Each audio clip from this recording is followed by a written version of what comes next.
मालदीव सरकार के तेवर चीन के पक्ष में और भारत के खिलाफ होते जा रहे हैं। मोहम्मद मोइज्जू की सरकार ने भारतीय सैनिकों से 15 मार्च तक देश छोड़ने को कहा है। दोनों देशों के विदेश मंत्रालय ने इसको लेकर बयान भी जारी किए हैं। भारत के विदेश मंत्रालय ने कहा है कि माले में उच्च स्तरीय कोर ग्रुप की बैठक हुई थी। इस बैठक में दोनों देशों के आपसी संबंध और सहयोग बढ़ाने पर बातचीत की गई है। मालदीव में फिलहाल 88 भारतीय सैनिक हैं। भारत के विदेश मंत्री एस जयशंकर ने हाल ही में इस मुद्दे पर कहा था कि राजनीति तो राजनीति है।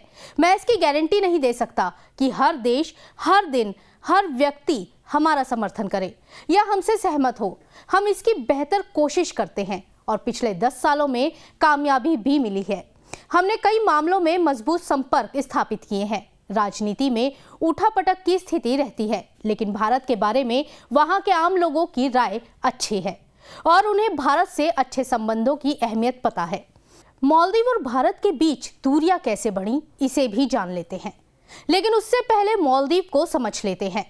दुनिया के नक्शे पर दक्षिण में भारत से थोड़ा सा ही नीचे है मालदीव। मालदीव 1192 द्वीपों का समूह है। ये करीब 800 किलोमीटर में फैले हुए हैं। इस देश के समुद्री तट सुंदर हैं और दुनिया भर के लोग यहाँ के अल्ट्रा लग्जरी रिजॉर्ट में रुकने के लिए आते हैं। इस देश की आबादी करीब 5,21,000 है। इस आबादी से सुन्नी मुसलमानों की संख्या करीब 3,80,000 है। साल 1965 में इस देश को ब्रिटेन से आज़ादी मिली थी। अंतर्राष्ट्रीय व्यापार के लिहाज से ये देश बहुत खास है, क्योंकि ईस्ट वेस्ट शिपिंग लेन यहाँ से होकर गुजरती है।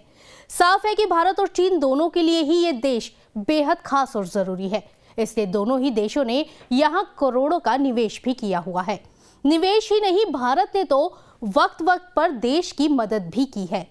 चाहे वो 1988 हो, जब यहाँ तख्तापलट की कोशिश की गई थी, चाहे वो साल 2004 की सुनामी हो या फिर 2014 में आए जल संकट का मामला हो, भारत ने हमेशा एक अच्छे पड़ोसी की तरह इस देश की मदद की है। हाल ही में यहाँ नए राष्ट्रपति चुने गए हैं। नाम है मोहम्मद मोइज्जू। राष्ट्रपति पद की शपथ लेने के बाद मोइज्जू ने कहा कि वो ये सुनिश्चित करेंगे कि उनके देश में कोई विदेशी सैनिक ना रहे। उन्होंने अपने चुनाव प्रचार के दौरान भी ऐसा कहा था। अपने चुनाव प्रचार में उन्होंने इंडिया आउट का नारा दिया था और कहा था कि मालदीव में मौजूद भारतीय सैनिकों को बाहर निकाल देंगे। उन्होंने कहा था कि वो भारत और चीन दोनों के साथ अच्छे रिश्ते चाहते हैं। उन्होंने ये भी कहा कि वो भारतीय सेना की एक टुकड़ी को हटाना चाहते हैं। दरअसल भारत ने मालदीव को 3 विमान गिफ्ट किए थे और भारतीय सैनिकों की टुकड़ी इन्हीं विमानों के साथ रहती है। हालांकि मालदीव के पुराने राष्ट्रपति इब्राहिम सोलिह ने इंडिया फर्स्ट की नीति अपनाई थी और भारत ने भी इसमें उनका साथ दिया था। बता दें कि साल 2021 में मालदीव पर 5.9 अरब डॉलर का कर्ज था। साल 2022 के आखिर में ये कर्ज बढ़कर 7 अरब डॉलर हो गया। मालदीव की कुल जीडीपी का 113% हो गया। अब ये भी जान लीजिए कि मोइज्जू मालदीव के पूर्व राष्ट्रपति अब्दुल्ला यामीन के बिल्कुल खासम खास है। यामीन के शासनकाल में मालदीव और चीन के रिश्ते बेहद करीब हो गए थे, लेकिन बाद में उन्हें जेल जाना पड़ा। उन पर 50 लाख डॉलर का जुर्माना भी लगाया गया था।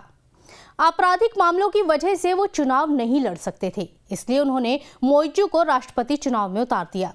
उन्होंने कहा था कि अगर वो राष्ट्रपति बनते हैं तो वो चीन के साथ रिश्ते सुधारेंगे।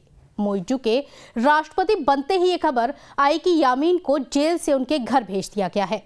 यहाँ पर उन्हें नजरबंद किया गया है।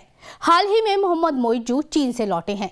खबर है कि चीन मालदीव को 13 करोड़ अमेरिकी डॉलर की आर्थिक मदद देगा। मालदीव लौटते ही मोइज्जू ने कहा कि हमारा देश छोटा हो सकता है, लेकिन इसका मतलब ये नहीं कि उन्हें हमें धौंस देने का लाइसेंस मिल गया है। माना जा रहा है कि मोइज्जू का इशारा भारत की तरफ था। दरअसल भारत के पीएम मोदी की लक्षद्वीप वाली तस्वीरों पर मोइज्जू सरकार में मंत्रियों ने आपत्तिजनक टिप्पणी की थी, जिसके बाद मामला गर्मा गया था। बाद में भारत ने उनके उच्चायुक्त को तलब किया था। हमारी इस खबर पर आपकी क्या राय है, हमें कमेंट सेक्शन में जरूर बताइएगा। इसके साथ ही देश और दुनिया की तमाम बड़ी खबरों को जानने के लिए बने रहें न्यूज़ नेशन के साथ। नमस्ते।